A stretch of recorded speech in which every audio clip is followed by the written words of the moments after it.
You should sit somewhere else.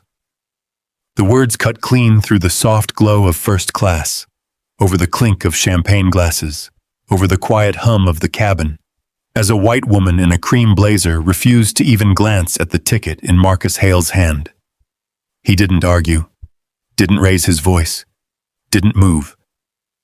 He just stood there in the aisle, tall, calm, steady, holding a valid boarding pass while the flight attendant hesitated, and the rest of the cabin looked away. A businessman pretended to read. A couple whispered, then went silent. No one stepped in. Because to them, Marcus looked like the kind of man who should just move. But as his sleeve shifted, a worn metal band on his wrist caught the light, engraved with something no one bothered to read. And Marcus, he didn't flinch, didn't fold, didn't disappear. Because in a matter of minutes, that woman, and everyone who stayed quiet, was about to realize they had picked the wrong man to dismiss. And by the time the truth walked onto that plane, there would be no way to take it back. The first-class cabin glowed in a soft wash of amber light, the kind that made everything look calmer than it really was. Crystal glasses chimed faintly as a flight attendant poured champagne for a couple seated near the window. Leather seats creaked gently as passengers settled in, adjusting jackets, placing phones on polished armrests, slipping into a world that promised quiet and comfort at 30,000 feet. Marcus Hale stepped into that world like a man who had never been invited but had learned to walk in anyway. He paused just inside the aisle, his hand wrapped around the worn leather handle of a carry-on that had seen more years than most of the luggage around him. His jacket was clean but simple, no designer labels, no watch flashing under the cabin lights. Just a man who looked like he had somewhere to be and no interest in drawing attention on the way there. Then he saw her. Seat 1A. A woman in a cream-colored blazer sat angled toward the window, her posture relaxed, her handbag resting beside her like it had been placed there with purpose. Not temporary, not uncertain. Settled. Marcus glanced down at the boarding pass in his hand. His thumb ran once along the edge, steady, practiced. 1A. Chicago to Los Angeles. First class. Paid in full. He lifted his eyes again, slower this time, as if giving the moment a chance to correct itself. It didn't. He stepped forward, stopping just beside the seat. For a brief second, nothing moved. The low hum of the aircraft filled the silence. Somewhere behind him, a suitcase wheel bumped against the floor. A man cleared his throat. But in this small space between Marcus and the woman, the air tightened. "Excuse me, ma'am," Marcus said, his voice even, respectful. "I believe you're in my seat." The woman didn't look at the boarding pass. She didn't shift her bag. She didn't even sit up fully. She looked at him. It wasn't a long look. It didn't need to be. Her eyes moved from his shoes, clean but not expensive, to his jeans, to his jacket, to his face. Something in her expression closed before he finished speaking, like a door quietly shutting. Then she said, flat and certain, "You should sit somewhere else." No apology, no hesitation, just a decision already made.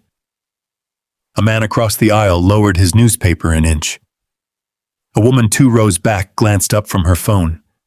The soft rhythm of the cabin faltered, just slightly, like a song missing a beat. Marcus didn't move. He had heard those words before. Not always like this. Not always in a seat this expensive or under lighting this soft. But the meaning had followed him through too many rooms to mistake it now. Somewhere else, different office, another line. Try again later. Find another door.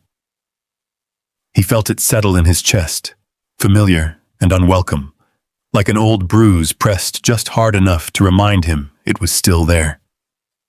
Behind him, the aisle slowed. Boarding had begun to stack up. People shifted, waiting, watching without looking like they were watching. A flight attendant stood a few steps away. Her name tag read Sophie Lane. She had the kind of practiced smile that could smooth over almost anything. But right now, the smile wasn't there. Her eyes flicked from Marcus to the woman in the seat, then back again. And in that flicker, something had already been decided. Marcus could feel it. Not loud, not spoken, but real. He kept his voice calm. "I have 1A," he said, lifting the boarding pass slightly, not pushing it forward, just making it visible. "That's my seat." The woman gave a small, humorless laugh, like he had said something mildly inconvenient. "No," she said, "this is my seat. I always sit here." Always, as if habit had rewritten the rules, as if comfort had become ownership. The word hung there between them, and for a moment, it seemed like the cabin itself leaned toward her version of the story. Marcus didn't argue. He didn't step closer, didn't raise his voice, didn't let irritation slip into his tone. He just stood there. Still. That was the part that made people uneasy. Anger was easy to understand. People knew what to do with anger. They could label it, dismiss it, respond to it. But calm, quiet, steady, unshaken calm left no clear path. Sophie took a step forward. "Is there a problem here?" she asked. Her voice bright, but just a little too quick. The woman turned toward her immediately, relief flickering across her face as if help had arrived exactly when expected. "Yes," she said. "There is. This man is trying to take my seat." The word take landed heavier than it should have. Marcus felt it. He watched Sophie's posture shift, almost imperceptibly. The way her shoulders squared, the way her attention angled, not evenly between them, but slightly, subtly, toward the woman already seated. The older woman looked like she belonged. Marcus looked like he needed to be checked. He had seen that equation before. Sophie glanced at him. "Sir, may I see your boarding pass?" Marcus handed it over without a word. Her eyes scanned it. Just a second. Maybe less. 1A. He watched the recognition flicker behind her eyes. But she didn't say it. Not yet. Instead, she turned back to the woman in the seat. "Ma'am, could I see yours as well?" The woman sighed, as if the request itself were an inconvenience. She reached for her phone, unlocking it with a quick, practiced motion, then held it out with 2 fingers. Sophie looked down. The silence stretched. For a fraction of a second, truth stood there, clear and simple. Then Sophie lifted her head and hesitated. Marcus saw it. That pause. That moment where the right answer sat plainly in front of someone, and something else pushed against it. Schedule. Comfort. Who might complain louder? Who might cause less trouble? He knew that hesitation, too. He had built a life learning how to read it. Sophie shifted her weight slightly, her grip tightening on the tablet in her other hand. "Well," she began carefully, "let's just take a moment here and—" "You should just move him," the woman said, cutting in smoothly. "There's no need to make this into a scene." Move him. Marcus felt something tighten, not in anger, but in recognition. Around them, the cabin had gone quiet in that specific way people get quiet when they don't want to be involved, but can't quite look away. A glass paused halfway to a man's lips. A phone lowered slowly into someone's lap. The newspaper across the aisle didn't rise again. Marcus looked at Sophie, then at the woman in his seat, then back at the small rectangle of paper that still rested in Sophie's hand. He could feel every eye in that cabin measuring the moment, waiting to see what kind of man he would be, the kind who argued, or the kind who stepped aside. He didn't speak right away. He didn't need to, because the real question wasn't about the seat anymore. It was about whether he would accept being moved. Again. Marcus lifted his eyes, calm and steady, and for just a second, something deeper passed across his face.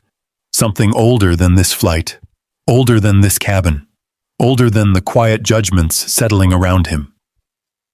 Then it was gone, and he stood there, silent, holding his ground. As if he had already decided something no one else in that cabin could see or understand. And that was the moment the entire plane began to hold its breath. Because this was no longer just about Seat 1A. It was about what happened next. And no one in that cabin knew how far this moment was about to go. Marcus didn't reach for the boarding pass in Sophie's hand. He didn't repeat himself. He didn't raise his voice. Instead, he simply stood there. His shoulders relaxed, his breathing slow, as if time had stretched just enough for him to see the outcome before it arrived. The soft cabin lights reflected faintly along the edge of his cheek, tracing the stillness in his expression. Sophie hesitated, still holding his ticket. Evelyn leaned back slightly in the seat, crossing her legs with a quiet, deliberate movement. Her handbag remained exactly where it was, guarding the empty space beside her, as though it mattered more than the man standing in the aisle. "I really don't understand why this is becoming an issue," she said, her tone clipped, controlled, but loud enough to carry. "I've been sitting here for years. Everyone knows that." A man across the aisle shifted in his seat. He didn't look up this time. He just adjusted his cuff, pretending to be occupied. Marcus watched her. Not with anger, not even with disbelief, just with recognition. Because he had seen that look before. He had seen it in polished office lobbies where conversations stopped the moment he walked in hotel lounges where staff smiled a little too carefully, in conference rooms where introductions lingered just long enough to question whether he belonged at the table. It was never loud. It didn't need to be. It lived in small decisions, quiet assumptions, the kind that didn't announce themselves, but still shaped everything that followed. Sophie finally handed the boarding pass back. Her fingers brushed his briefly, then pulled away quickly, like contact itself had become part of the problem. "Sir," she began, forcing a softer tone now, "we're just trying to make sure everyone gets settled quickly." Everyone. Marcus let that word settle.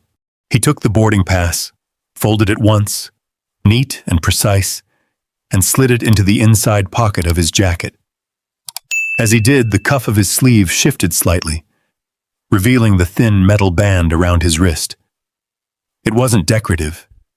It was worn, scratched along the edges, like it had been handled more than worn. A faint engraving caught the light for just a second. Numbers and letters, the kind you wouldn't recognize unless you knew what you were looking at. No one in the cabin noticed. No one except an older man 2 rows back, who frowned faintly, as if something about it tugged at a memory he couldn't quite place. Marcus lowered his arm again. Gone. "I'm already settled," Evelyn continued, her voice tightening now that no one had immediately corrected her. "He's the one holding things up." Behind Marcus, the line of passengers had grown. A suitcase bumped lightly against his heel. Someone exhaled, impatient. Another voice murmured something under their breath, too low to catch, but clear in tone. Not supportive, just annoyed. Marcus could feel it shifting around him, not toward him, against him. He turned his head slightly, glancing down the aisle. Faces looked away quickly. A young couple near the back pretended to check their phones. A businessman leaned against the overhead bin, expression neutral, eyes carefully distant.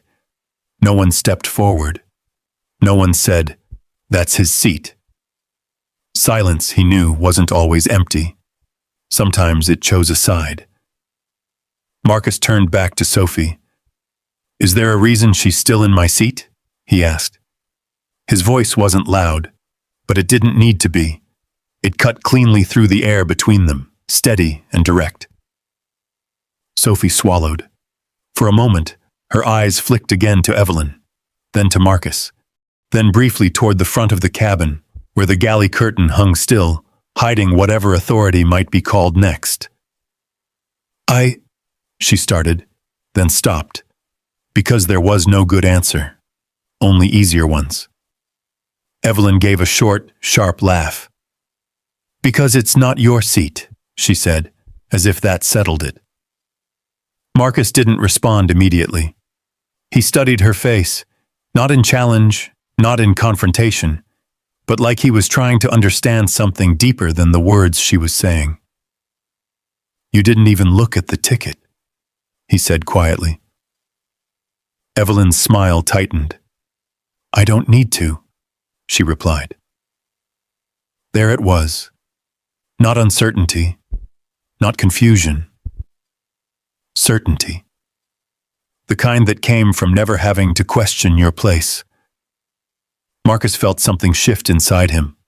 Not anger. Not quite. Something older. Something steadier. A memory of all the times he had stepped aside, made things easier, chosen not to push, chosen peace over principle, chosen silence over friction, chosen later over now. He inhaled slowly, and this time when he looked at her, there was something different behind his eyes. Not defiance, decision. Sophie saw it. She couldn't explain it, but she felt it. The air around Marcus had changed, just slightly. Not heavier, not louder, just firmer, like something had locked into place. Sir, she said again, more carefully now, maybe we can... No, Marcus said. One word, simple, final. It didn't rise. It didn't snap. It didn't carry anger. It just ended the sentence before it began. Evelyn blinked. Sophie froze. The cabin, already quiet, seemed to fold inward on itself. No? Evelyn repeated, a trace of disbelief slipping through. Marcus nodded once. No, he said again. You keep suggesting another option. He gestured lightly toward the seat. There isn't one. A faint murmur rippled through the nearby rows. Not loud, but present. The older man 2 rows back leaned forward slightly now, his attention no longer hidden. The young couple glanced at each other, then back toward the aisle. Evelyn's posture stiffened. I will not be spoken to like this, she said sharply. Marcus met her gaze. I'm speaking plainly, he replied. And that was worse, because there was no insult in it. No raised tone, nothing she could point to as aggression. Just truth. Uncomfortable. Unavoidable. Sophie shifted her weight, her grip tightening again around the tablet in her hand. This was no longer a small misunderstanding. It was becoming something else, something harder to contain. Behind her, the curtain at the front of the cabin moved slightly, and a figure passed by, unseen but not unnoticed. Authority was close now. Marcus felt it. So did Evelyn. But neither of them stepped back.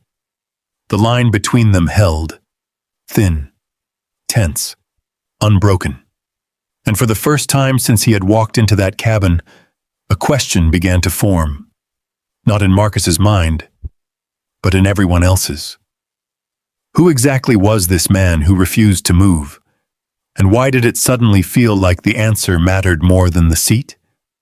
The plane hadn't left the gate yet, but something inside it already had, and it wasn't coming back. The shift was subtle at first, not in volume, not in movement, but in direction. Until that moment, the tension had hovered between Marcus and Evelyn. A narrow line stretched across a single seat. Now it widened, pulling in the rest of the cabin, the crew, the waiting passengers behind him, the quiet expectations that floated in spaces like this. Marcus stood exactly where he had been, but somehow he had become the problem. Sophie felt it before anyone said it out loud. It pressed against her training, against the instincts that had been drilled into her over years of handling difficult situations. Keep things moving. Keep things smooth. Keep complaints from becoming reports. And right now, the easiest path wasn't the right one. It was the quiet one. "Sir," she said again, softer this time, stepping just a little closer, lowering her voice as if proximity could dissolve the moment. "We're just trying to avoid any disruption before departure." Disruption. The word hung in the air like a label already printed. Marcus turned his head toward her. "Disruption," he repeated, not mocking, not challenging, just acknowledging. Then he glanced briefly at the seat.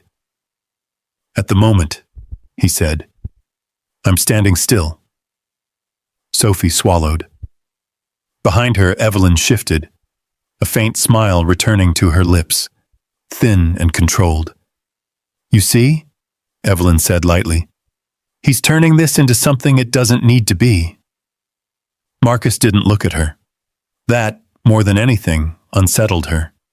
Most people argued. Most people reacted. They tried to win the moment, prove something, gain ground. Marcus wasn't doing any of that. He wasn't trying to win. He was refusing to lose. And there was a difference. A man in the second row leaned forward slightly, elbows resting on his knees, watching now without pretending otherwise. The older man behind him adjusted his glasses, studying Marcus with quiet interest. Sophie felt their attention, felt the weight of it. "Sir," she said, her tone tightening just enough to signal the shift. "If we can't resolve this quickly, we may need to involve the cabin manager." Marcus gave a small nod. "That sounds appropriate," he said. No resistance, no hesitation, just acceptance. That unsettled her even more. Evelyn let out a soft exhale, clearly satisfied. "Please do," she added, "because this is getting ridiculous." The word ridiculous landed differently this time. Less dismissive, more defensive. Marcus folded his hands loosely in front of him. His fingers brushed lightly against the edge of his sleeve again, and for a brief second, that metal band caught the cabin light once more. The older man in the second row frowned. He had seen something like that before. Not jewelry. Identification. But the thought slipped away before it could form completely. Sophie stepped toward the front of the cabin, her heels quiet against the carpet, disappearing briefly behind the curtain. The aisle remained frozen. Marcus stayed where he was. Evelyn adjusted her blazer, smoothing it down with practiced precision, reclaiming the space with small, deliberate movements. Her handbag didn't move. It never did. A young woman 3 rows back lifted her phone slightly, angling it without making it obvious. Her screen glowed faintly in the dim light, her thumb hovering, unsure whether to record or not. The couple behind her leaned closer together, whispering under their breath. "It's clearly his seat. Just let it go. Why doesn't he just sit somewhere else?" The last sentence drifted forward, soft but clear enough. Marcus heard it. Of course he did. He had heard that sentence his whole life. It didn't sting the way it used to, but it didn't disappear either. He turned slightly, just enough to glance down the aisle. His eyes moved over the faces. Curious, uncomfortable, detached. No one met his gaze for long, because meeting it meant choosing, and no one wanted that. Sophie returned a moment later, followed by a man whose presence shifted the air before he said a word. David Klein, mid-50s, crisp uniform, the kind of posture that came from years of managing situations just like this. His expression was calm, but not neutral. It carried the weight of someone who believed he already understood what he was walking into. His eyes moved quickly, Evelyn, seated and composed. Marcus, standing, still. He took it in, measured it, and, like Sophie before him, made a decision. "What seems to be the issue here?" David asked, his voice smooth, controlled. Evelyn answered before anyone else could. "This man is insisting that I move," she said, gesturing lightly toward Marcus without looking at him. "I've already explained that this is my seat." David nodded once, then turned to Marcus. "Sir?" Marcus met his gaze. "My boarding pass says 1A, he said. "I asked her to move." Simple. Direct. No embellishment. David extended his hand. "May I see your pass?" Marcus handed it over. David glanced at it briefly, then looked at Evelyn. "Ma'am, yours?" Evelyn sighed again, this time with less patience. She pulled up her ticket on her phone and handed it over, her movements sharper now. David studied the screen. The silence returned. But this time, it carried a different weight. Because now, everyone knew the truth was about to be spoken. He lowered the phone. For a moment, his expression didn't change. Then he exhaled quietly. "All right," he said. He handed Marcus's boarding pass back. "Mr. Hale, your ticket does indicate seat 1A. A faint ripple moved through the cabin. Not loud, but real. The couple in the back exchanged a look. The young woman's phone lifted just a little higher. Marcus didn't react. He didn't smile. Didn't nod. He had known that. He had always known that. David turned slightly toward Evelyn. "And Mrs. Carter," he continued, "your assigned seat is 2C. There it was. Clear. Undeniable. For one brief second, the entire situation could have ended. It should have. But David didn't stop there. He shifted his stance, adjusting his jacket, choosing his next words carefully. "In the interest of keeping us on schedule," he said, "I'd like to propose a simple solution." Marcus felt it before he heard it. That same familiar pivot. That quiet turn away from fairness. "We have several open seats in first class," David continued. "Mr. Hale, we can move you to another seat, equal or better, and offer compensation for the inconvenience." The words landed softly, but they landed wrong. The cabin didn't move, didn't breathe, because everyone understood what had just happened. The truth had been acknowledged, and then bypassed. Evelyn leaned back again, relief flickering across her face, followed quickly by something sharper. Victory. Marcus looked at David, then at the seat, then back at David again. "You're asking me to move," he said. David held his gaze. "I'm asking for your cooperation," he replied. The difference between those two sentences hung in the air, thin, precise, and impossible to ignore. Marcus let out a slow breath.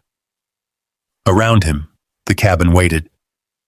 Because now the question wasn't about who was right. That had already been answered. The question was whether it mattered, and whether he would accept the answer they were offering him instead. Marcus straightened slightly. Not aggressively, not dramatically. Just enough to signal that something had settled. "No," he said. And this time, the word didn't just stop a sentence. It stopped the room. Because in that moment, Marcus Hale didn't become the man asking for his seat. He became the man refusing to give it away. And the entire cabin could feel the difference, even if they didn't yet understand the cost of it. The silence that followed Marcus's answer didn't break. It thickened, like air before a storm. David Klein didn't move right away. His posture remained composed, his hands loosely folded in front of him, but something behind his eyes shifted. The kind of shift that happened when a situation stopped being routine, because most people said yes, or at least they eventually did. Most people weighed the inconvenience, the eyes on them, the pressure to keep things moving, and they stepped aside. Not happily, not proudly, but quietly. Marcus hadn't.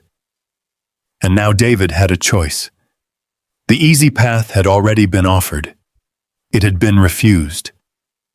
So what remained wasn't customer service. It was authority.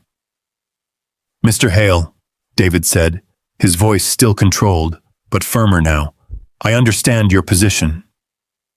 Marcus didn't respond. "But we have to consider the larger situation," David continued. "We have a full flight. We have a departure schedule to meet. And we have a cabin that needs to be settled." The words were clean, professional, reasonable, and carefully constructed to move the focus away from one simple truth. Marcus tilted his head slightly. "The larger situation," he repeated. David nodded. "Yes." Marcus let that sit for a moment.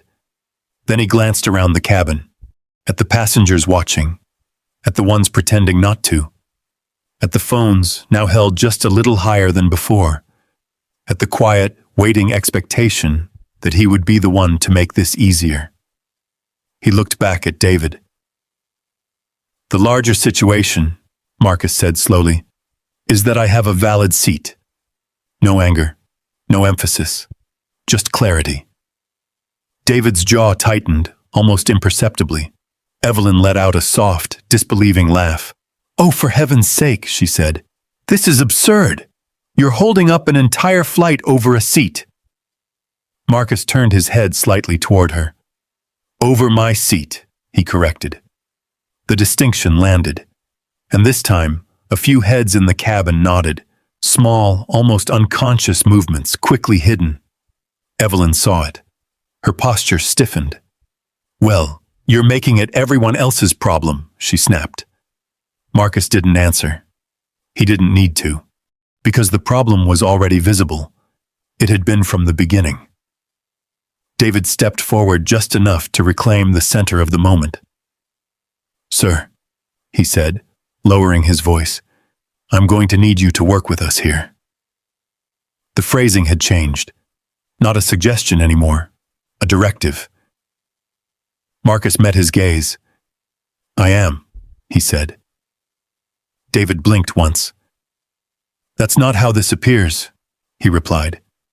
Marcus's expression didn't shift. "That's not my responsibility," he said. A murmur moved through the cabin again, quieter this time, but sharper, because something had been named.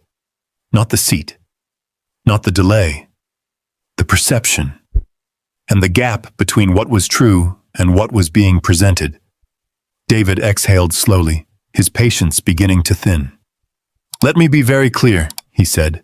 "We've offered you a comparable seat. We've offered compensation. We're trying to resolve this in a way that works for everyone." Marcus listened, then nodded once. "I hear that," he said. David waited, but Marcus didn't continue. Didn't concede. Didn't soften. Just stood there. Still. Unmoved. Evelyn leaned forward slightly now, her voice dropping, but not enough to keep others from hearing. "You know what your problem is?" she said. Marcus didn't turn toward her, but he heard it. "You're turning this into something bigger than it needs to be," she continued. "People like you always do." The words slipped out quickly, smoothly, like they had been waiting. For a fraction of a second, no one reacted. Not openly. But something shifted again. The older man in the second row sat back slowly, his expression tightening. The young woman with the phone didn't bother hiding it anymore. Her camera lifted, steady, focused. Sophie's breath caught. "Ma'am?" she said under her breath, urgent now, But Evelyn didn't stop. "Look around," she said, gesturing lightly with her hand. "Everyone else is trying to move on. You're the only one causing a scene." Marcus finally turned his head. Not quickly, not sharply, just enough to meet her eyes. And when he did, the calm in his expression hadn't changed. But something deeper had surfaced. Not anger. Something older. Something tired. "You saw me for less than a minute," he said quietly. Evelyn's lips parted slightly. "And you decided who I was," he continued. The cabin went completely still, because this wasn't about the seat anymore, not even close. David shifted his stance, uncomfortable now. "Let's keep this focused," he said quickly. "We're not going to—" "Focus is exactly the issue," Marcus replied, turning back to him. David stopped, because the tone hadn't changed, but the weight behind it had. Marcus held his gaze. "You confirmed the seat," he said. "You confirmed the ticket, and your solution is to move me anyway." David didn't answer immediately, because there wasn't a clean answer left, only justification. And justification, in a moment like this, sounded different. "I'm asking you to cooperate," David said again. The word hung there, heavier now. Marcus let out a slow breath. Then he nodded slightly. "I understand," he said, and for a brief moment, it sounded like he might give in. The cabin leaned toward that possibility. Relief hovered. Evelyn's shoulders relaxed just a fraction. But then Marcus spoke again. "And I'm choosing not to," he said. Simple. Final. The relief collapsed. David's expression hardened. "Mr. Hale," he said, his voice flattening. "Failure to comply with crew instructions can result in removal from the aircraft." There it was. The line. The escalation. The moment where inconvenience became consequence. A few passengers shifted in their seats. Someone near the back whispered, "Seriously?" The young woman's phone didn't move. Marcus stood exactly where he had been. He didn't flinch, didn't react. But inside, something settled into place. Not fear, not resistance. Decision. He reached slowly into his jacket. The movement was calm, deliberate, not threatening, but it changed the air instantly. David's eyes narrowed. "Sir," he said, "what are you doing?" Marcus pulled out his phone. He looked at the screen for a brief second. A single unread message sat there. He didn't open it, didn't respond. He just let his thumb rest lightly against the edge of the device. Then he looked up. At David. At Sophie. At Evelyn. At the cabin. At the quiet, watching crowd that had let this unfold. "I'm choosing something else," Marcus said. No one spoke.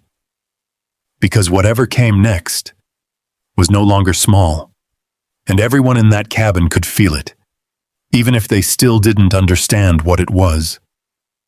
The air had changed, not loudly, not dramatically, but in a way that made people sit a little straighter, breathe a little slower, and pay attention in a way they hadn't a moment before. Marcus didn't move.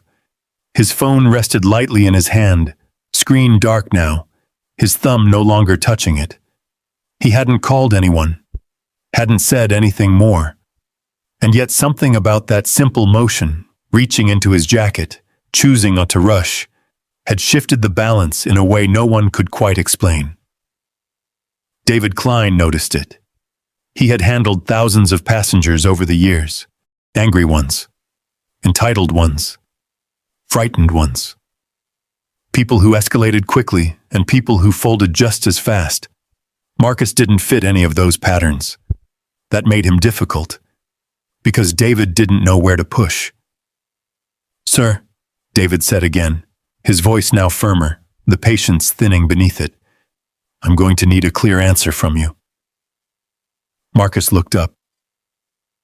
You already have one, he said. No tension in his voice, no strain, just the same steady tone that had been there from the beginning. David's jaw tightened. This is no longer a request, he said. I'm giving you a directive. We need you to step aside so we can resolve this. Step aside. The words landed heavier than before. Marcus's eyes held his. And if I don't? He asked. The question wasn't a challenge. It was a clarification. David didn't hesitate this time. Then we'll have to escalate, he said. And that may involve removing you from the aircraft.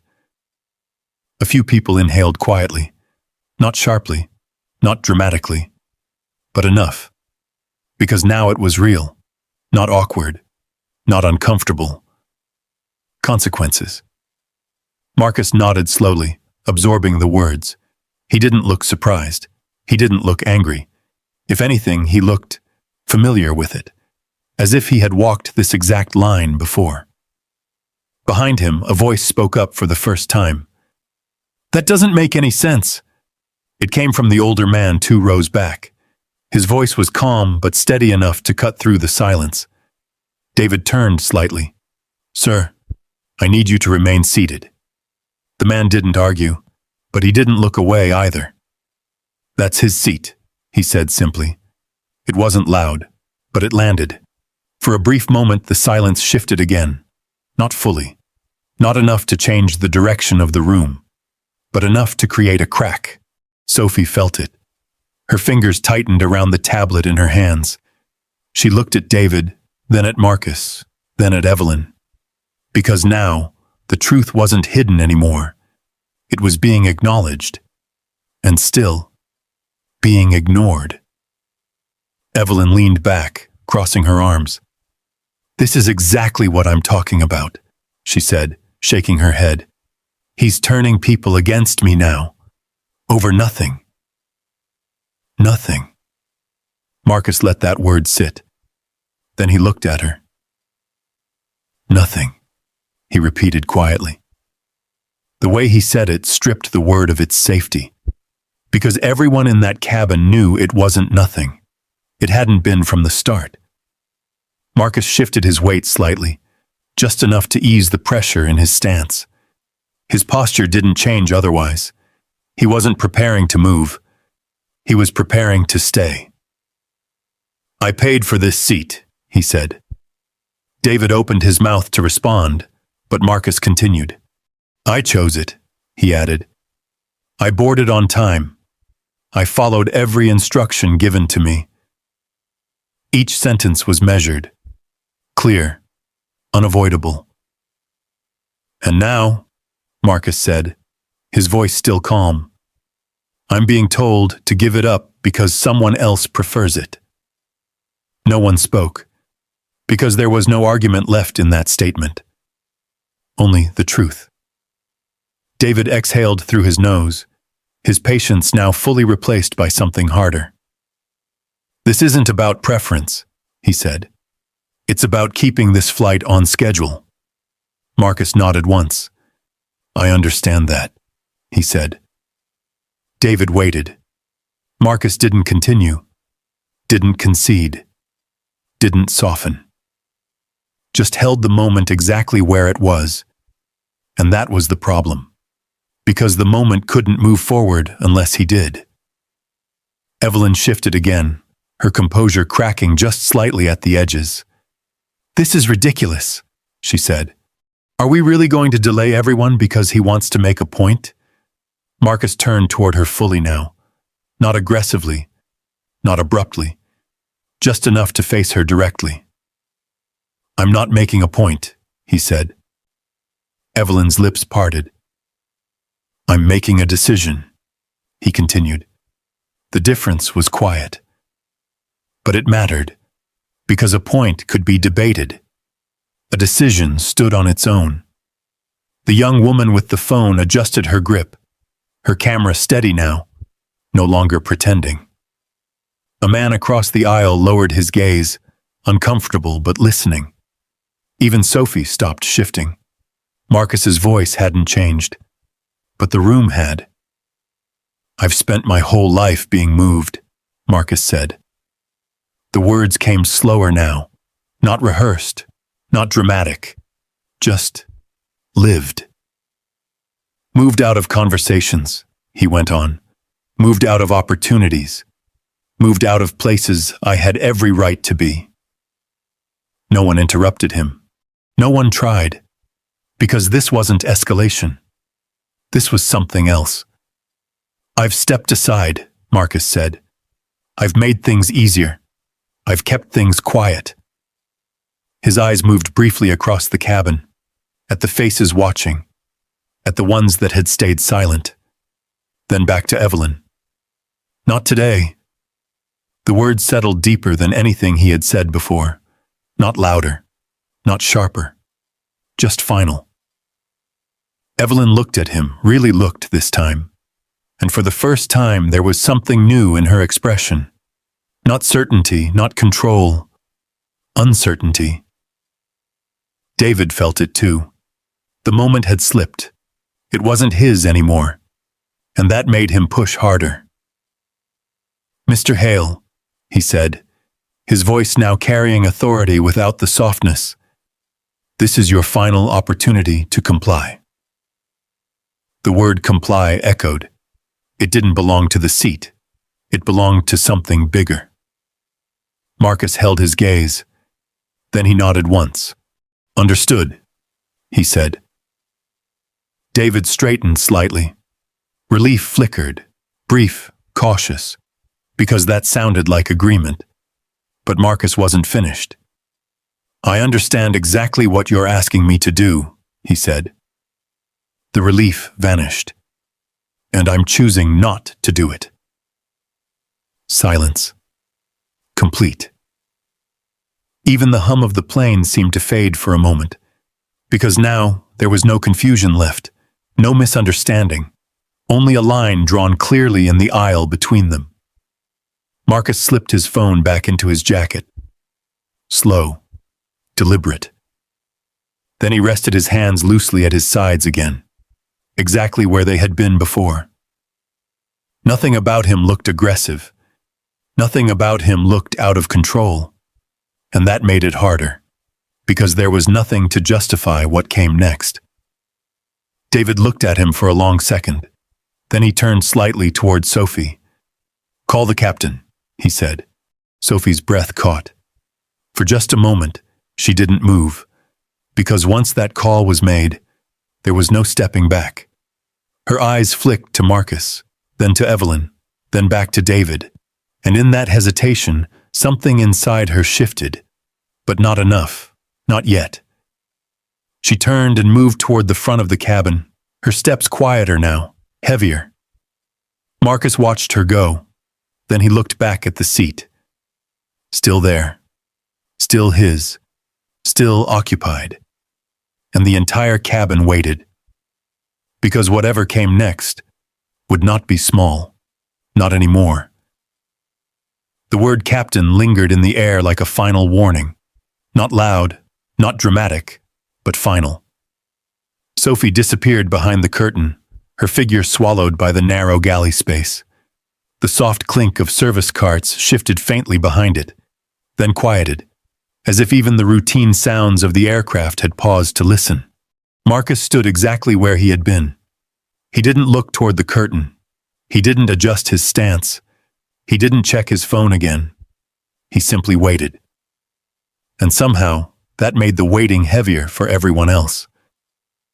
Evelyn Carter shifted in seat 1A, her posture no longer as relaxed as it had been minutes ago. She reached for her handbag, adjusting the strap that didn't need adjusting, then smoothing the front of her blazer again. Small movements, controlled, but no longer effortless.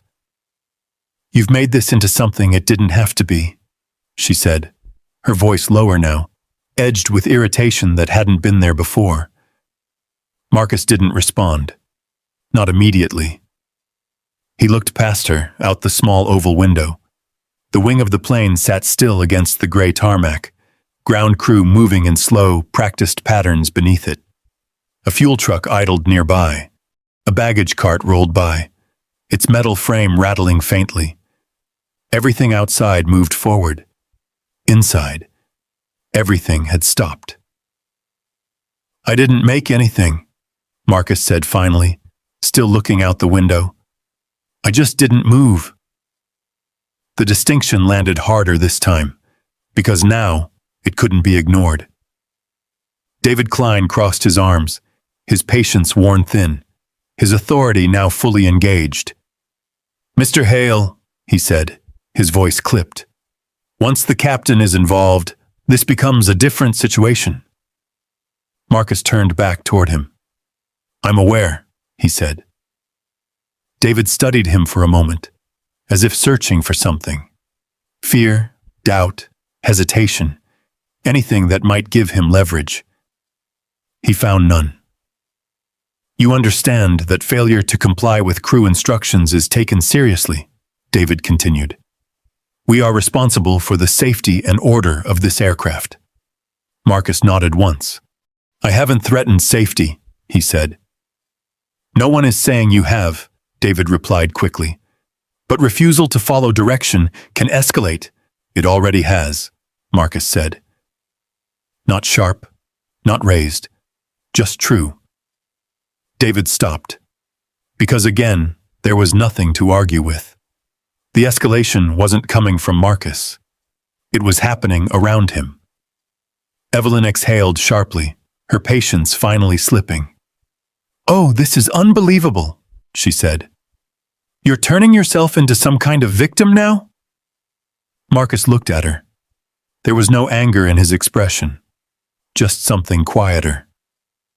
"You decided who I was before I said a word," he said.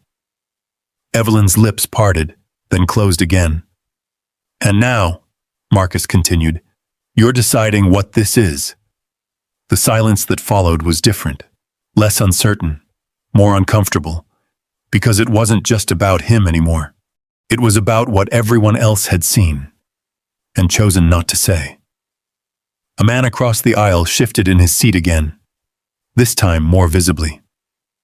He opened his mouth slightly, as if about to speak, then stopped. His gaze dropped to his hands. The young woman with the phone didn't look away. Her camera was steady now. No pretense, no hesitation, recording everything. Sophie reappeared at the curtain. But she wasn't alone.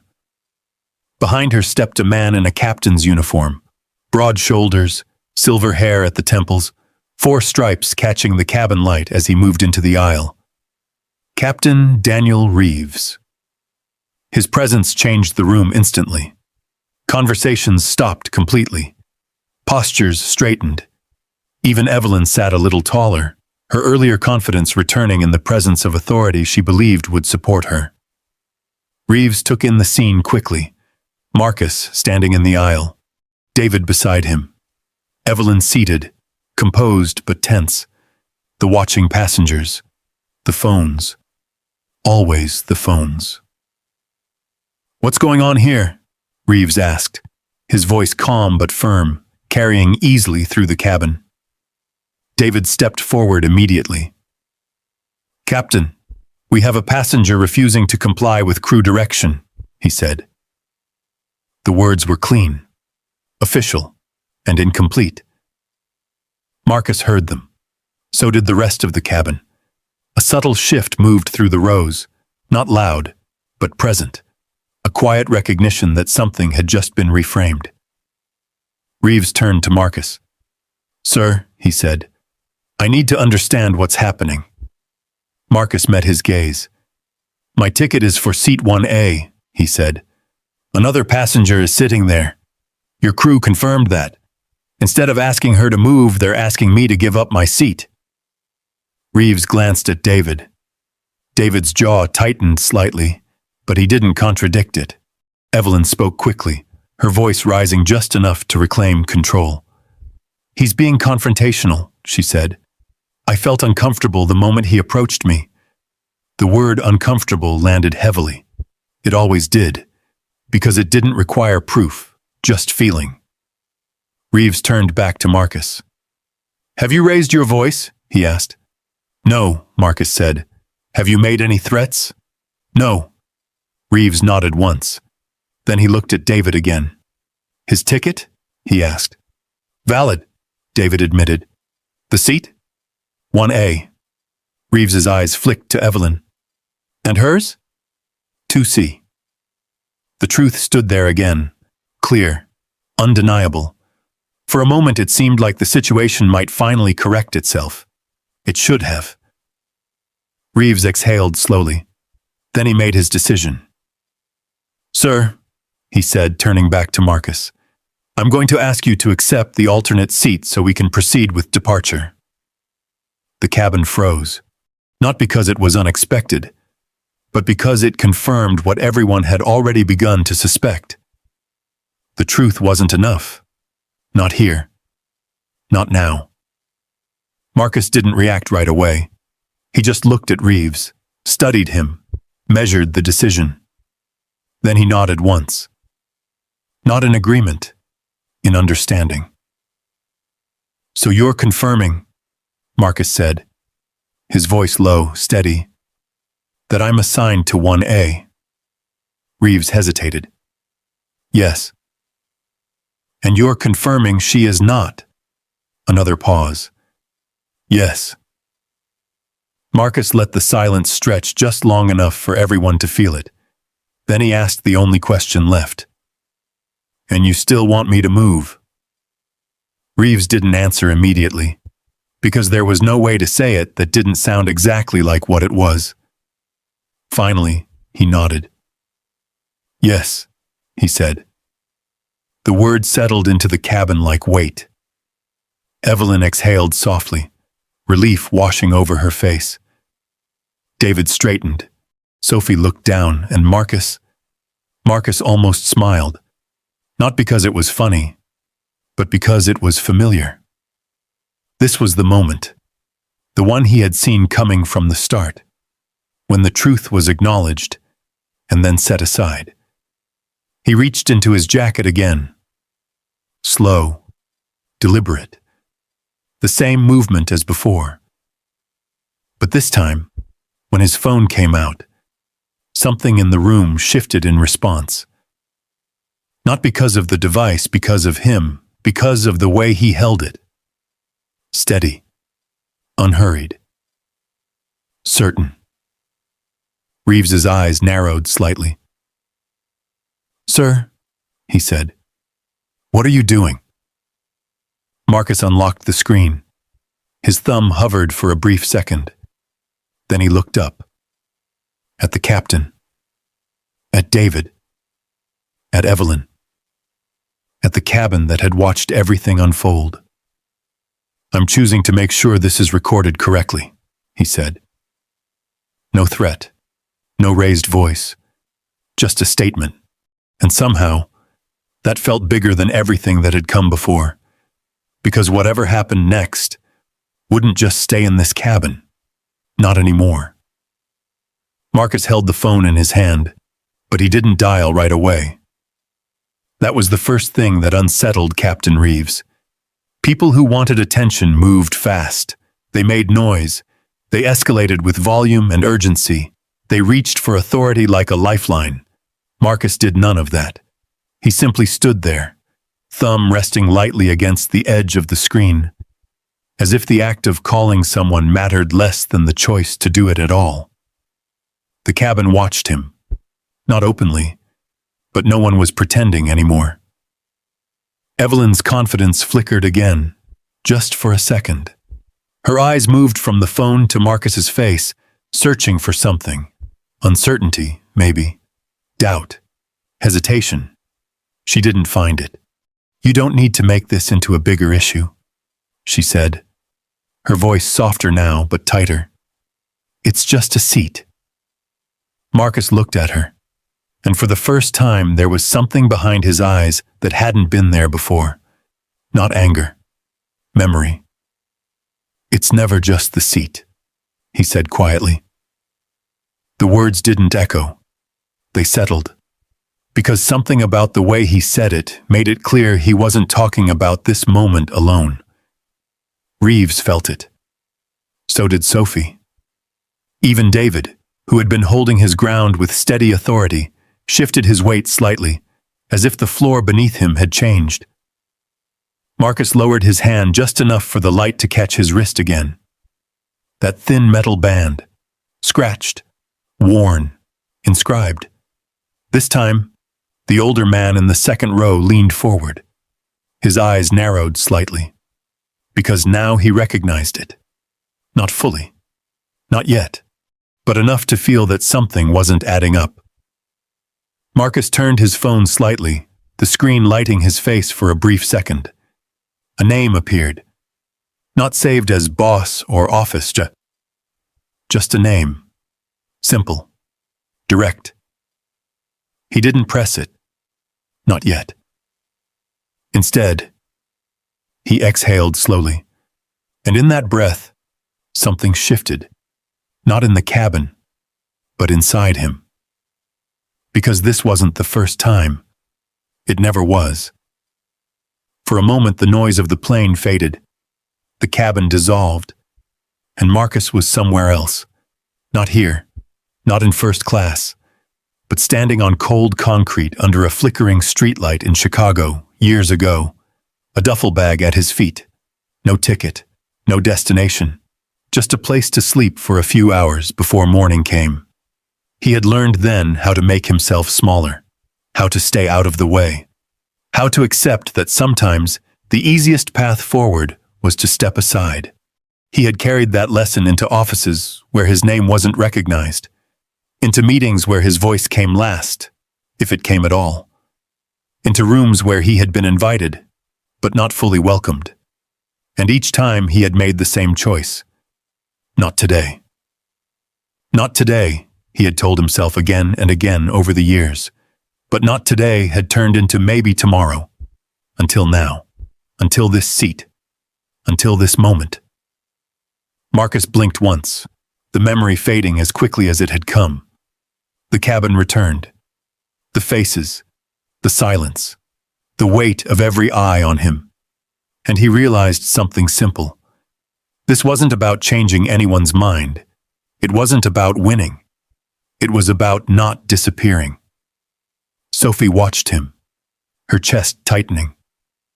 Because she saw it now. Not just a passenger. Not just a situation. A line.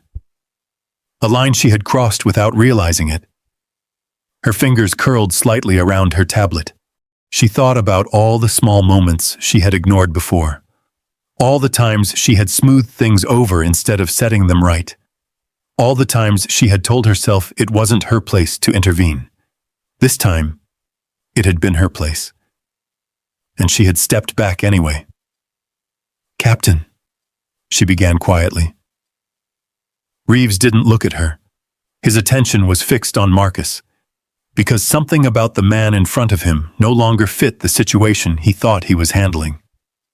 "Sir," Reeves said, his tone more measured now, less commanding. "I need to ask you again to comply so we can proceed." Marcus nodded once. "I heard you," he said. Reeves waited. Marcus didn't move, didn't step aside, didn't lower his phone. Evelyn shifted again, her voice rising just slightly. "This is unbelievable," she said. "Are we really going to sit here all day because he wants to prove something?" Marcus looked at her. "I'm not proving anything," he said. The calm returned, the stillness. "I'm refusing something," he added. Evelyn frowned. "What?" Marcus held her gaze. "I'm refusing to disappear," he said. The words hit differently, because they didn't accuse, they didn't attack, they revealed. And suddenly, the room understood something it hadn't before. This wasn't about the seat. It had never been. The older man in the second row leaned back slowly, exhaling under his breath. "Jesus," he murmured. The young woman with the phone steadied her grip, because now she knew this moment mattered, not just for the people in this cabin, for what it showed, for what it said. David felt the shift too, and he didn't like it, because control was slipping. Not dramatically, but undeniably. "Mr. Hale," he said, sharper now, "we are not discussing broader issues. We are resolving a seating conflict." Marcus turned to him. "And that's the problem," he said. David blinked. "What is?" "You think this is small," Marcus replied. David's jaw tightened. "It is small," he said. Marcus shook his head once. "No," he said, and for the first time there was a faint edge to his voice. Not loud, but present. "It just looks that way to you." Silence. Deep. Uncomfortable. Reeves shifted slightly, his authority no longer as absolute as it had been moments before, because now the situation wasn't contained. It wasn't controlled. It was being seen, and that made it unpredictable. Marcus looked down at his phone again. This time his thumb moved. Not quickly, not dramatically, just a simple, deliberate motion. He tapped the screen, lifted the phone to his ear, and waited. The cabin held its breath, because whatever came next wouldn't just change this moment. It would reveal something that had been hidden all along, and for the first time since he stepped into that aisle, Marcus Hale wasn't the only one who knew it. The phone didn't ring long. 1 beat. 2. Then a voice answered. "Marcus?" It was a woman's voice. Calm. Focused. The kind of voice that didn't waste time asking unnecessary questions. Marcus didn't turn away from the aisle. He didn't lower his tone. He didn't step aside. "I'm on flight 728, he said. "There's an issue." That was it. No explanation. No emotion. Just information. The kind of information that expected to be understood without translation. The silence in the cabin deepened. Captain Reeves watched him closely now, something tight forming behind his expression. This didn't sound like a passenger calling a friend or a customer service line. This sounded like reporting. "What kind of issue?" the voice asked on the other end. Marcus glanced once at the seat, then at Evelyn, then at the captain. "My assigned seat is occupied," he said. "Crew confirmed it. I've been asked to move anyway." There was a pause, not long, but deliberate, as if something on the other end had just shifted into place. "Understood," the voice said. "Are you safe?" The question landed differently than anything else that had been said in that cabin. Not defensive, not accusatory, measured. Marcus's eyes didn't leave Reeves. "I'm being asked to comply with something I shouldn't have to," he said. Another pause, then, "Stay where you are." The line went quiet. Marcus lowered the phone slowly, ending the call without another word. He slipped it back into his jacket. The movement was small, but the effect wasn't, because now the tension in the cabin had changed direction. It was no longer pressing down on Marcus. It was spreading outward. Reeves felt it first. That subtle shift in control. The moment when a situation stopped being contained and started becoming something else entirely. "What was that?" he asked, his voice controlled, but sharper now. Marcus looked at him. "That," he said, "was me making sure this is handled properly." The words weren't threatening, but they weren't harmless either. Evelyn let out a short, brittle laugh. "Oh, please," she said. "Who exactly do you think you're calling?" Marcus didn't answer her. He didn't need to, because for the first time, her voice didn't carry the same weight. There was something underneath it now. Not doubt. Not yet. But something close. David stepped forward again, trying to reassert control. "Sir, I need to remind you, this is still an active situation," he said. "Calling outside parties does not change the instructions you've been given." Marcus nodded slightly. "I'm aware," he said. David waited. But again, Marcus didn't move, didn't comply, didn't retreat. The older man in the second row leaned toward the aisle now, his voice low but clear. "You might want to be careful," he said. David turned. "Sir, I've already asked." "I heard you," the man replied calmly. "I'm just saying, this doesn't look the way you think it does." That stopped him, because it wasn't defiance. It was observation, and it echoed what others were starting to feel. The young woman with the phone didn't lower it. A businessman across the aisle shifted his posture, no longer hiding his attention. Even Sophie, standing just behind Reeves, looked different now, less certain, more aware. The cabin wasn't neutral anymore. It was watching. Reeves exhaled slowly, recalibrating. "Mr. Hale," he said, choosing his words carefully now, "I don't know who you contacted, but we are still responsible for this aircraft, and I need you to cooperate." Marcus met his gaze. "And I need you to be right," he said. Reeves blinked. The sentence didn't sound like resistance. It sounded like a condition. Evelyn shifted again, her composure starting to crack in places she couldn't fully control. "This is insane," she muttered. "All of this over a seat." Marcus turned toward her one last time. "It stopped being about the seat a while ago," he said. And now even she felt it. That shift, that distance between what she had assumed and what she no longer understood. A faint sound echoed from outside the aircraft, footsteps on the jet bridge. Not unusual, not loud, but in that moment, every small sound felt amplified. Sophie's head turned slightly toward the cabin door. David followed her gaze. Then Reeves. Something was happening. Not announced, not explained, but felt. The cabin grew still again. Not the same silence as before. This one carried expectation. A few seconds passed. Then the door at the front of the aircraft opened. A uniformed ground staff member stepped inside quickly, scanning the cabin before leaning toward David. He whispered something, too quiet for most to hear, but not too quiet for Marcus, and not too quiet for Reeves. David's face changed, not dramatically, but enough. The color shifted slightly. The certainty faded. Reeves straightened. "What is it?" he asked.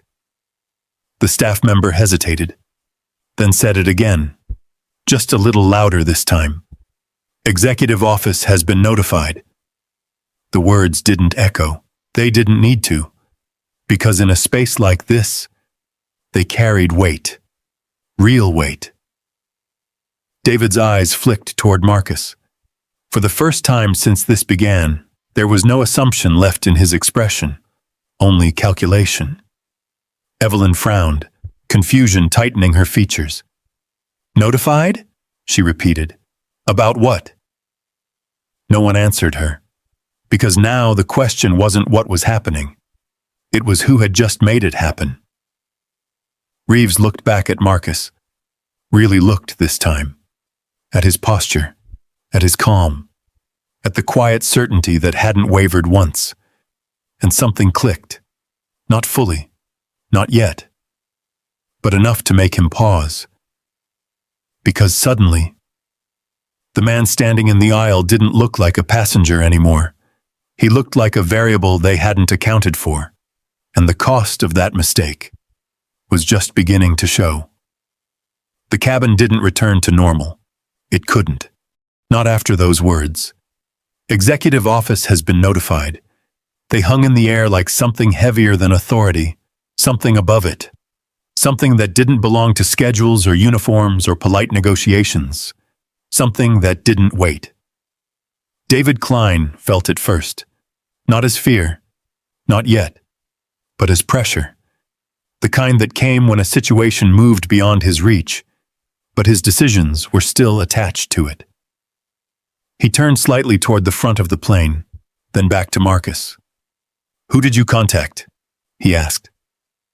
The question came out sharper than he intended. Marcus didn't answer. He simply stood there, his hands relaxed at his sides again, his expression unchanged. Because the answer didn't matter anymore. What mattered was what came next. Outside the aircraft, the movement had changed. Ground crew who had been walking casually now moved with purpose. A second staff member appeared at the top of the jet bridge, speaking quickly into a radio. A cart that had been rolling past the window stopped. The plane wasn't moving, but something around it was. Captain Reeves noticed it too. He stepped toward the front slightly, glancing through the open door, his posture tightening. "What's the hold?" he called out toward the jet bridge. The staff member hesitated, then answered, louder this time. "We've been instructed to delay departure." A murmur spread through the cabin. Not loud, but unmistakable. Delay. That word belonged to weather, to maintenance, to mechanical issues. Not to a seat. Evelyn sat up straighter, confusion finally breaking through her irritation. "Delay?" she repeated. "You're delaying the flight for this?" No one answered her. Because now, it wasn't about her anymore. David turned back to Marcus, his expression shifting again. Less confident, more measured.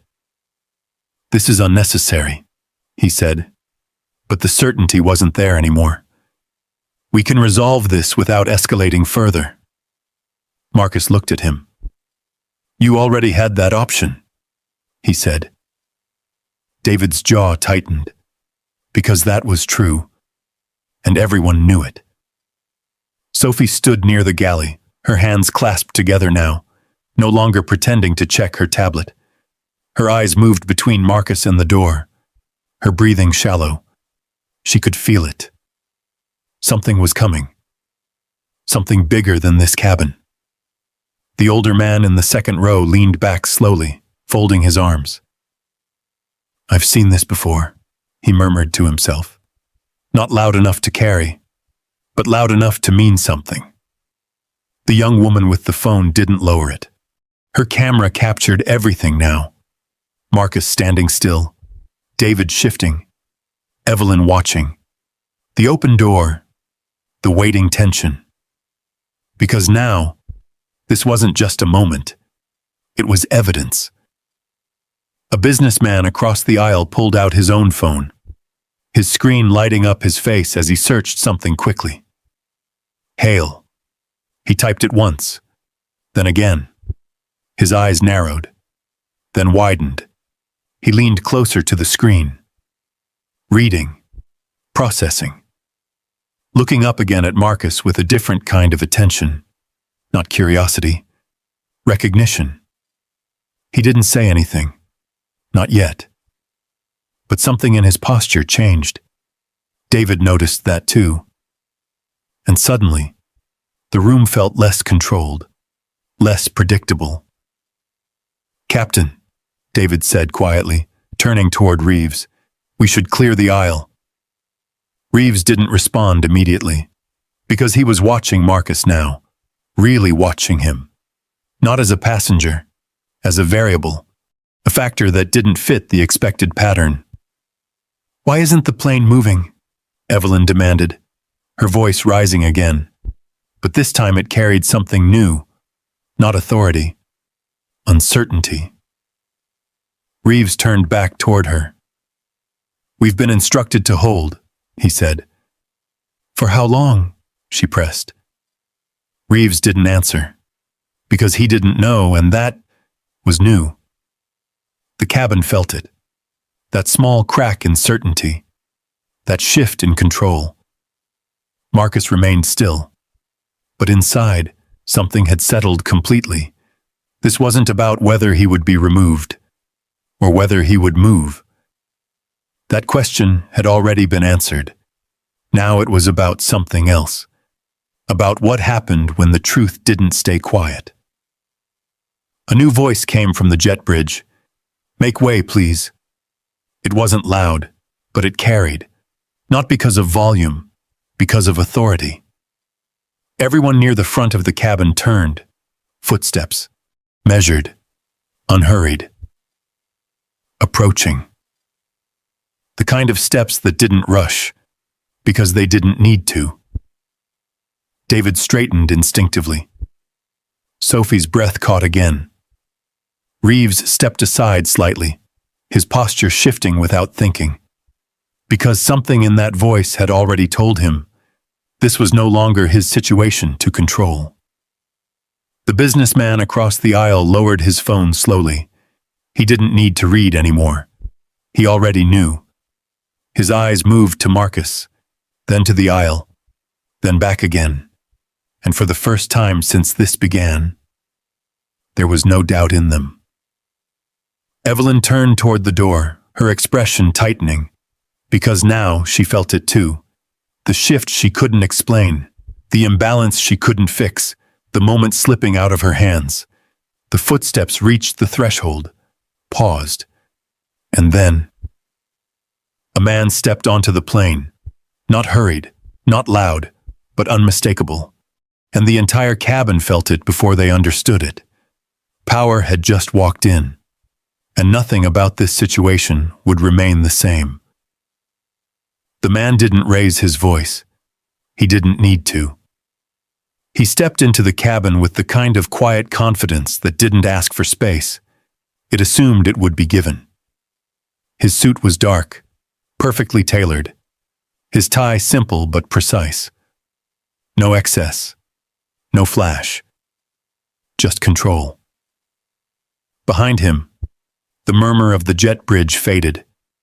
Inside the plane, no one moved. Not because they were told to, because something in the room had already shifted to accommodate him. Captain Reeves straightened instinctively, his shoulders tightening as recognition flickered across his face. "Mr. Vaughn," he said. "Richard Vaughn, CEO of the Airline." The name didn't need to be announced. It moved through the cabin in whispers, in widened eyes, in subtle changes of posture. The businessman across the aisle leaned back slowly, his expression no longer uncertain. Evelyn froze, because she understood that name. Not personally, but enough. Enough to know that this wasn't routine. This wasn't a supervisor. This wasn't a complaint. This was something far above it. Vaughn's eyes moved across the cabin once. Quick, efficient, taking everything in without lingering.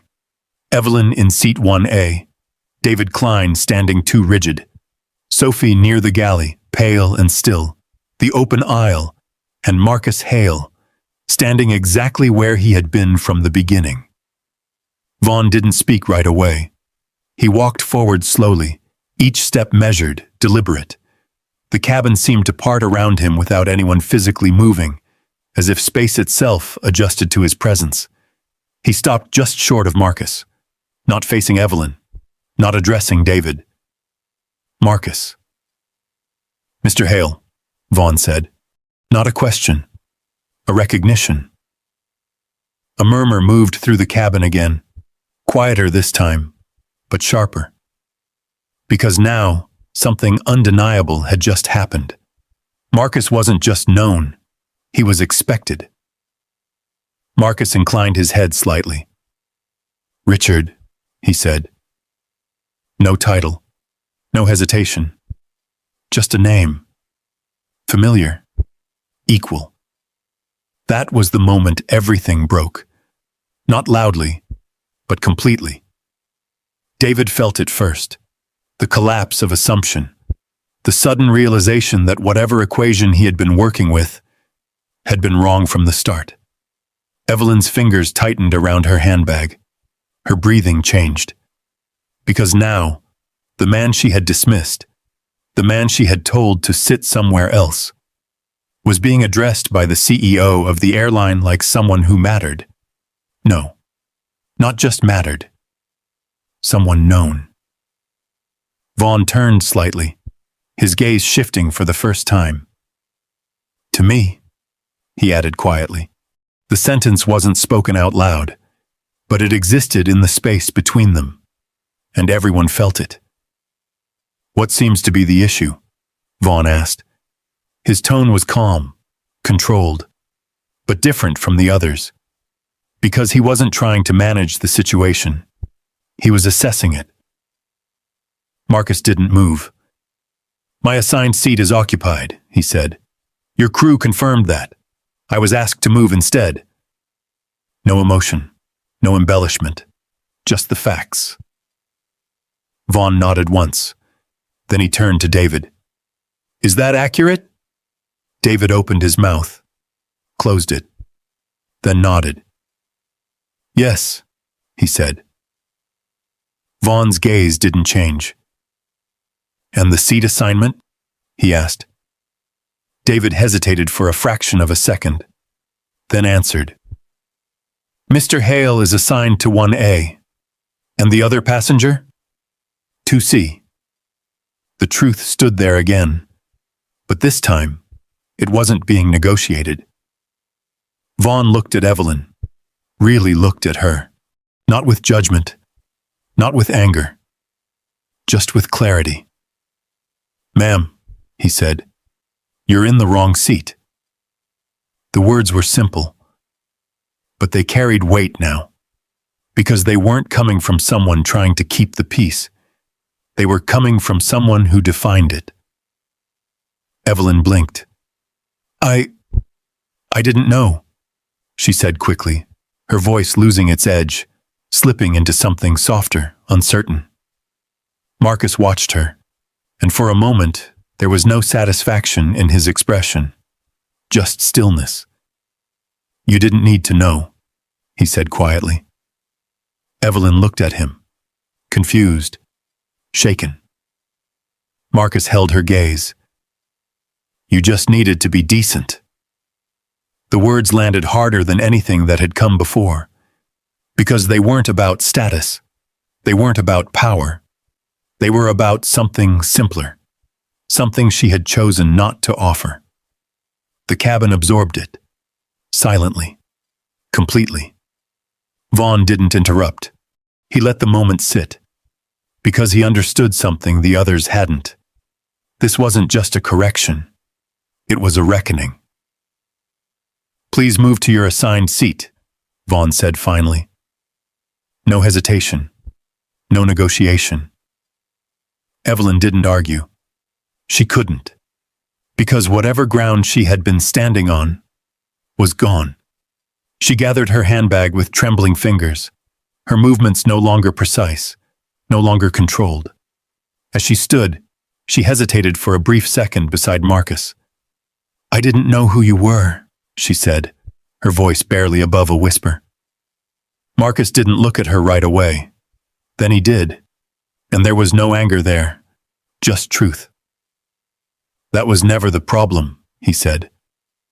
Evelyn's breath caught, because she understood now, fully, and it had nothing to do with the seat. She moved down the aisle, quietly, without looking back. No one watched her leave. Not really, because the focus had shifted, completely. Back to Marcus. Vaughn turned slightly toward him. Your seat is ready, he said. Marcus nodded once. Then, for the first time since this began, he moved. He stepped forward. Not quickly. Not triumphantly. Just forward. He sat down in seat 1A, the seat that had never stopped being his. The cabin exhaled, not loudly, but collectively, because something had just resolved, something bigger than the moment. David stepped back slightly, his posture no longer rigid, his authority quietly unraveling. Sophie looked down, her hands still. Reeves stood silent, his earlier certainty replaced by something heavier. Vaughn remained where he was for a moment longer. Then he spoke again. This flight will proceed shortly. he said. Professional, composed, as if nothing unusual had happened. But everyone in that cabin knew better, because they had seen it, felt it, lived it. The silence that followed wasn't empty anymore. It was full of understanding, of discomfort, of realization. Marcus looked out the window again. The wing, the runway, the open sky beyond it. Unchanged. But everything inside the cabin was different now, and it would not be forgotten. The cabin didn't return to what it had been. It couldn't. Not after the silence that followed Marcus taking his seat. Not after the way everyone had watched it unfold. Not after the truth had been spoken out loud and then forced into place. Marcus sat in 1A, his hands resting lightly on the armrests, his posture relaxed but not loose. He didn't lean back. He didn't close his eyes. He didn't reach for the glass of water Sophie had quietly placed beside him moments ago. He simply sat. Still. Present. The seat fit him the way it always had, because it had always been his. Richard Vaughn remained standing in the aisle for a few seconds longer than necessary, his presence anchoring the room. He wasn't looking at Marcus anymore. He was looking at everything else. At David Klein, who no longer seemed certain where to stand. At Sophie Lane, whose hands were clasped tightly now, her professional calm replaced by something more human, regret. At Captain Reeves, who had stepped back into his role but not quite into his authority, and at the cabin itself, the witnesses, because that's what they were now, not passengers, not observers. Witnesses. Vaughn turned toward David first. "Step aside with me," he said. It wasn't a request. David nodded quickly, following him toward the galley, his earlier confidence replaced by something quieter, more cautious. Sophie hesitated, then followed too. The curtain closed behind them. The aisle was empty again. But the weight of what had happened didn't leave with them. It stayed. In the seats, in the glances, in the silence. Evelyn Carter sat 2 rows back now, in 2C. Her posture was rigid, her hands wrapped tightly around her handbag, as if it were the only thing still familiar. She hadn't spoken since she moved. Not a word. Not a complaint. Not even a sigh. Because there was nothing left to say. The version of the story she had been holding on to didn't exist anymore. The woman beside her shifted slightly, creating a small, quiet space between them. No confrontation, no judgment spoken aloud, just distance. Marcus didn't turn around. He didn't need to. He knew exactly where she was, and more importantly, he knew what she had said. "I didn't know who you were." The words echoed, not in anger, but in clarity. That had never been the problem. Across the aisle, the businessman who had searched Marcus's name earlier leaned back slowly, still holding his phone. His screen was dark now, but his eyes weren't. He understood. Not everything, but enough. A few seats behind him, the young woman who had recorded everything lowered her phone for the first time. Her hand rested in her lap, her fingers still curled slightly around the device. She looked at Marcus, not with curiosity, not even with admiration, with something closer to respect. The kind that came after understanding, the kind that came too late to change the moment, but early enough to remember it. The curtain opened again. Richard Vaughn stepped back into the aisle, alone. David and Sophie remained behind. That alone said enough. Vaughn walked forward slowly, stopping beside Marcus's seat. "Mr. Hale," he said. Marcus turned his head slightly. "Yes?" Vaughn held his gaze. There will be a full review of what occurred here, he said. Immediately. Marcus nodded once. I expected that, he said. Vaughn studied him for a moment. Not as a passenger. Not even as a partner. As a man who had just revealed something deeper than position. This shouldn't have reached you, Vaughn said. Marcus didn't respond right away. He looked out the window again, then back at Vaughn. No, he said. It shouldn't have. The agreement was quiet, but it carried weight. Because both of them knew what it meant. Not just for this flight, for everything connected to it. Vaughn nodded once and then stepped back. He didn't linger. Didn't apologize again. Didn't explain. Because there was nothing left to say in this moment that would change what had already happened. He turned and walked back toward the front of the plane, and just like that, the visible power left the aisle, but its effect remained. A few seconds later, David and Sophie returned. David's posture had changed. Not dramatically, but enough. The sharp edges were gone. The certainty softened. He didn't look at Marcus immediately. Instead, he addressed the cabin. We appreciate your patience, he said. We'll be preparing for departure shortly. Professional, controlled, but quieter. Sophie moved through the aisle slowly, checking seatbelts, adjusting overhead bins, offering polite nods where eye contact met hers. When she reached Marcus, she paused, just for a second. Sir, she said softly. Marcus turned his head. Her voice caught slightly, but she held it steady. I should have handled that differently. No performance. No excuse, just truth. Marcus looked at her. There was no anger in his expression. No satisfaction either. Just recognition.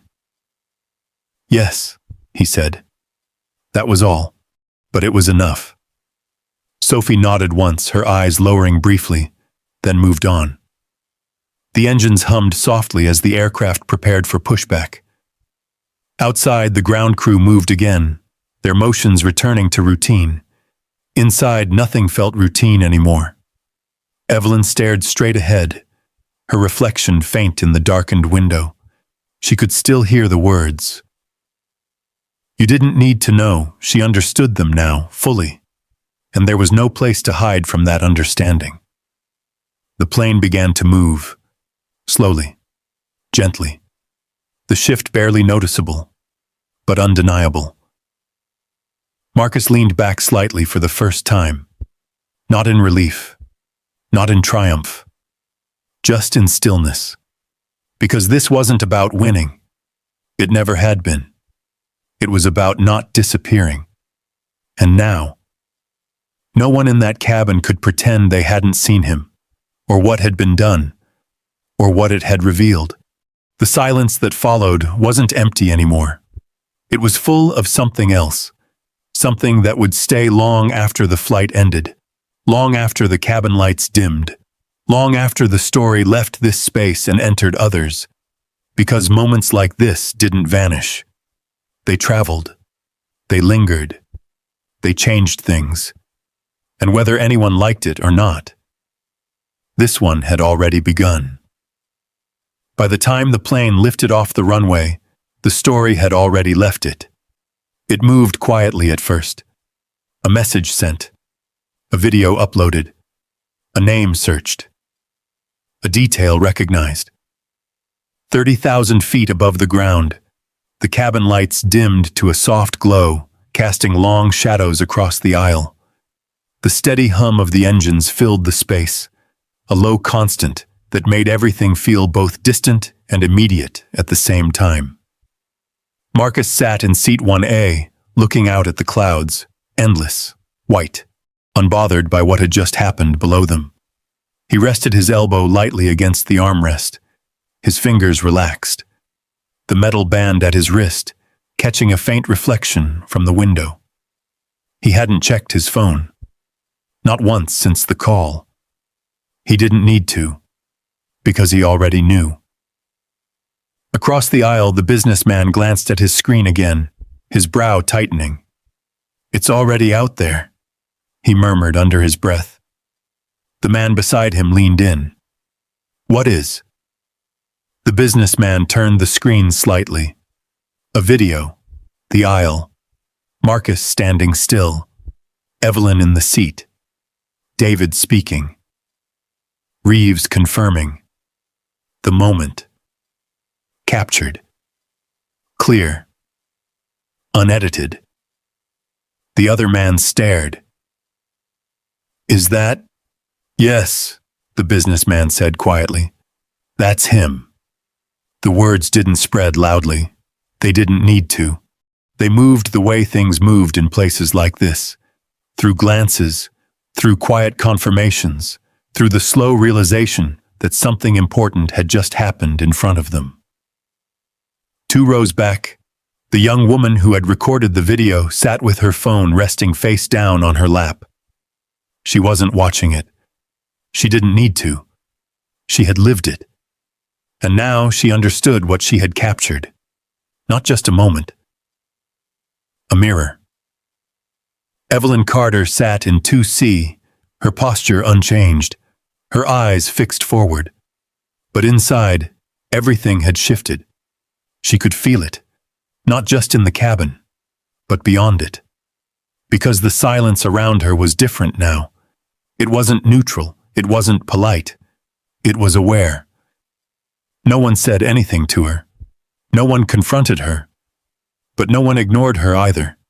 She existed in that space between being seen and being understood. And for the first time in a long time, she didn't like what she saw. At the front of the cabin, Sophie moved quietly, checking on passengers with a steadiness that looked the same, but felt different. When she reached Marcus again, she paused. "Can I get you anything?" she asked. Her voice was softer now, not rehearsed, not automatic. Marcus turned slightly. "A glass of water is fine," he said. She nodded, placing it gently on the tray beside him. "Thank you," he added. Simple. But it mattered, because it wasn't forced. It wasn't withheld. It was given. Sophie held that for a moment, then moved on.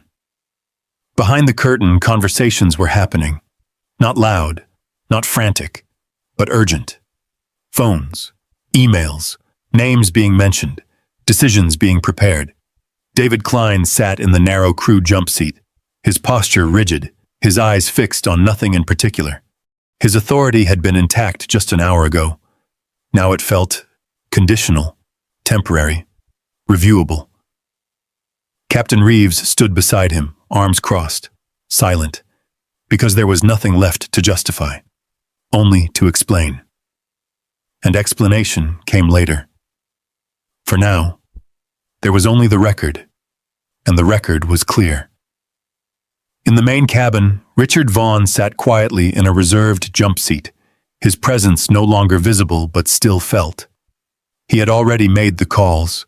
He had already set things in motion. He didn't need to say anything else, because the consequences were already unfolding. Somewhere far below them, in an office filled with glass walls and quiet tension, a notification had appeared. A contract. Paused. Not cancelled. Not yet. But paused. Pending review. Pending understanding. Pending accountability. And that was the part that mattered. Back in seat 1A, Marcus closed his eyes for a moment. Not to rest. Just to breathe. Because this wasn't victory. It wasn't triumph. It wasn't even relief. It was something quieter, something steadier, completion. He had stood where he was supposed to stand. He had said what needed to be said. And he had not moved. That was enough. A few minutes later, the cabin settled into a kind of calm. Not the same as before, but something close. Passengers returned to their screens. Drinks were served. Conversations resumed, carefully, quietly. But every now and then, someone would glance toward 1A, not out of curiosity, out of recognition, because they had seen something they wouldn't forget. As the plane moved through the sky, the sun began to shift, casting a warmer light through the windows, soft, golden, the kind of light that made everything feel just a little more real. Marcus opened his eyes again and looked out. The clouds stretched endlessly beneath them, unbothered, unchanged. But he wasn't, and neither was anyone else on that flight, because somewhere between the gate and the sky, something had been revealed, not just about one man, but about all of them, about what they saw, what they assumed, what they allowed, and what they chose not to see. Marcus lifted his hand slightly, adjusting the cuff of his sleeve. The metal band caught the light again, still worn, still simple, still unnoticed by most, but not meaningless, never meaningless. He let his hand rest again. Then, almost to himself, he spoke quietly. Respect doesn't depend on who you are. No one answered, but someone heard it. Maybe more than one. And that was enough. Because lessons like that didn't need applause. They needed memory. And this one would stay. Long after the plane landed, long after the passengers went their separate ways, long after the story spread beyond this cabin. Because in the end, it was never about the seat. It was about the silence, and who chose to break it. If you had been there, would you have spoken up? Or would you have stayed quiet and let it happen? That question doesn't stay on the plane. It follows you, wherever you go. Because in that quiet moment, when Marcus Hale finally sat down in seat 1A without saying another word, it wasn't power that stayed with people. It was the dignity he refused to give away. This story isn't about who had the authority in that cabin. It's about the cost of judging someone before you see them clearly. And sometimes, the hardest lesson isn't realizing you were wrong. It's realizing how easily you were willing to be. Next time you're in a moment where it's easier to stay silent, think about Marcus Hale and ask yourself if you're choosing comfort or choosing what's right. Sometimes, the smallest decision to stand still can say more than anything you could ever argue. If this story meant something to you, comment 1. And tell me, have you ever witnessed a moment like this and said nothing? Because the next story I'm about to share might make you wish you had.